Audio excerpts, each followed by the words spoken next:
Hi guys, welcome back to CP Mom and Daughter, where we talk about all things related to cerebral palsy, having a disability, and just the challenges and things that you may face with that or others may face with that, with having a disability in general or having cerebral palsy. So today I want to talk about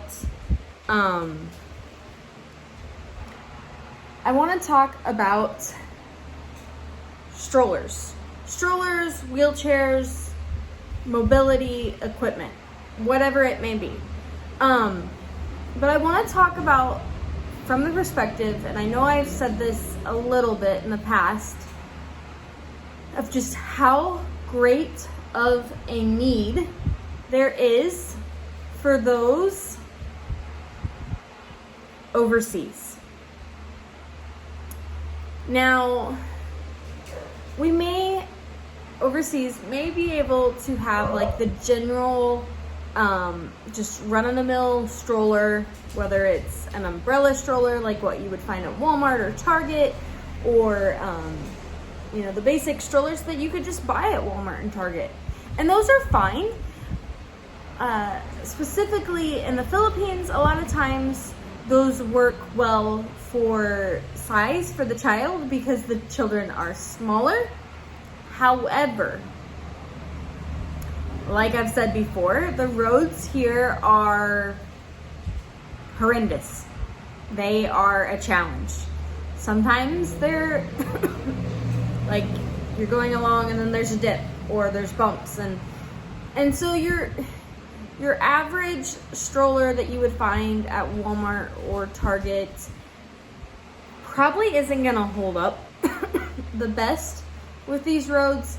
We had friends when we first got here, they didn't even have a child with a disability. They just had a small child that you would normally put in a stroller anyways. And they talked about how they broke like 2 or 3 strollers just because the roads were so rough. And now I would say the roads are even worse than they were back then. So you might be thinking, okay, what's your point? Yes, we do have access to your average run-of-the-mill stroller.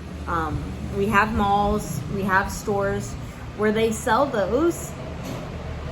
But like I said, a lot of times they don't hold up well with the roads.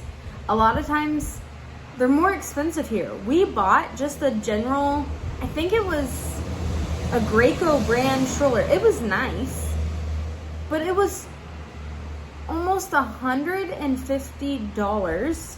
It was smaller. So this was even before we had Miss D. So we were just buying it for our son. He outgrew it really, really quickly because it was smaller. And so,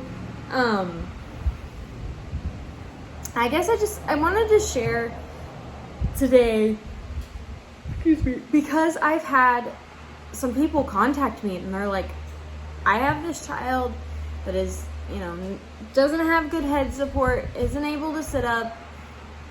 I need a stroller or wheelchair or something for them. And I've been in contact with our contact from Johnny and Friends here in Davao, just because Miss D has a good wheelchair, but it's extremely heavy. So if I'm taking her to a doctor appointment by myself, or if one of our helpers is taking her out to a doctor appointment by themselves, we need something lighter. We actually need just your run-of-the-mill umbrella stroller if possible, or something similar to that. And so I said, because of money being tight and not wanting to use the credit card and that kind of thing if I don't have to, I thought I would contact them first and ask. And she said, we do not have any strollers, we do not have any pediatric wheelchairs. Like, they are out. They are completely out of that kind of stuff, and they just get whatever's donated. And she said, I've never been asked for strollers and that kind of thing as much as I am right now. And I think it's because people are getting out more after, after we've been locked in for so long and everything. They're getting out and they're exploring and that kind of thing. And so they want to be able to get their child out of the house too. But it's kind of hard to do when your only option is to carry your child. So I wanted to make this post and video and whatever to make you aware that if you are done with if you're done with a pediatric wheelchair or just a wheelchair in general, if you're done with a stroller, if you're done with a gait trainer, please think about donating it. Because the need is great, not just here in Davao, not just here in the Philippines,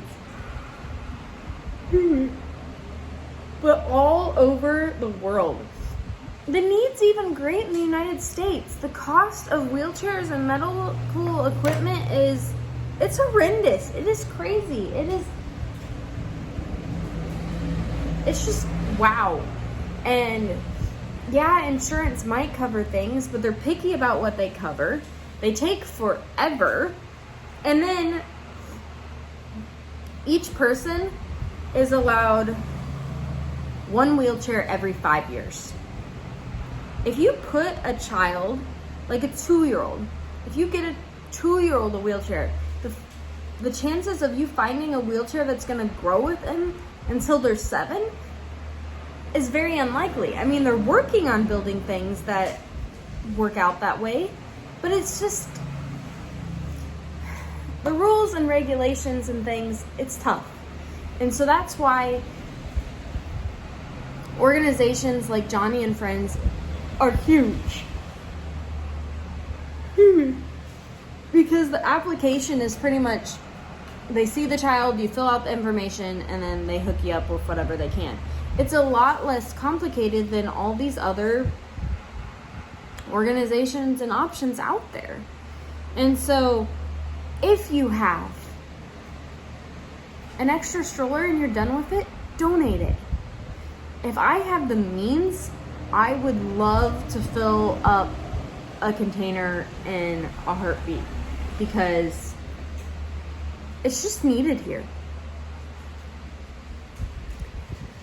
I mean, just think about the quality of life for anybody. The longer you stay in your house, the longer you stay in just one room, you don't feel like living much anymore. And so we need more strollers, we need more walkers, we need more gait trainers. We need to get these kids and just individuals out with disabilities in general out and moving and doing things. So that's just my thoughts, that more strollers are needed, more wheelchairs are needed, and if you have the means to make it happen, please step up, be a part, do this, because I feel like we're called to help the orphan, the widow, and those that are in distress, and people with disabilities that don't have the means for mobility.